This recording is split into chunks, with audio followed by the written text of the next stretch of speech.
The invitation came in the middle of a quarterly report. A simple text from my wife, "Dinner with Dad tonight. Important." No details, no warmth, just finality. At the restaurant she was already seated. Perfect posture, practiced smile, glass of wine half gone. Her father sat opposite her, the faintest smirk curling at his lips. Beside him, a boy. No, a young man, 18 at most. Same jawline, same arrogance. They waited for me to sit before speaking. "We've been talking," her father began, his voice the sound of expensive bourbon and entitlement. "The company needs young blood, energy, vision." The boy smirked. "This is my son," he continued. "He's smart, ambitious. He'll be the next CEO." I watched my wife's eyes. She didn't flinch. She didn't need to. She'd already agreed to this long before I arrived. Everyone was smiling. I smiled too. Completely understand. They thought it was over. It wasn't. The boy spoke to me like I was an old man at the end of his usefulness. He thanked me for building the foundation he'd be inheriting. I listened, nodded, drank my wine. My wife's hand rested casually on the stem of her glass, but I noticed her nails, freshly done, not the color she usually chose for me. Later that night, she slept soundly beside me. I lay awake, staring at the ceiling, counting her breaths. The pieces began to click. The sudden late nights, the laughter over muted phone calls, the shift in perfume, the subtle kind meant to leave no trace, except it always does.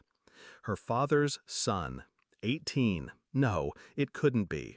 But my mind didn't deal in couldn't. It dealt in possibility. And possibility had a way of sharpening into truth. I started small. Phone records. Nothing obvious, just numbers she deleted before syncing. A hotel bill under her personal email, dated 3 weeks ago. A 2-night stay. Receipts tell better stories than people do. When she left for a networking dinner, I followed. Stayed far enough to blend into the city. Watched her step into a black car, her face illuminated by the glow of her phone. The boy was waiting when she arrived. Different clothes now, looser, more expensive. They laughed like co-conspirators. She touched his arm. Too familiar. Too deliberate. I didn't confront her, not yet. Instead, I contacted a private lab. Hair samples. Hers, his. Easy enough to collect when they're careless. A DNA test takes time, but time is my oldest ally. I built this company brick by brick over 10 years. I know the patience required to dismantle something without making a sound. The envelope came on a Tuesday. The results were clean, unforgiving, 99.97%. I didn't rush home. I waited until dinner. We sat across from each other, her scrolling through her phone, me watching the way she avoided my eyes. I slid the envelope across the table. "What's this?" she asked. "Open it." She read. Her hand trembled. Her face drained of color. The boy was her father's son, and hers too. Not biologically, of course, but in every way that mattered to them. A shared secret, a shared bed.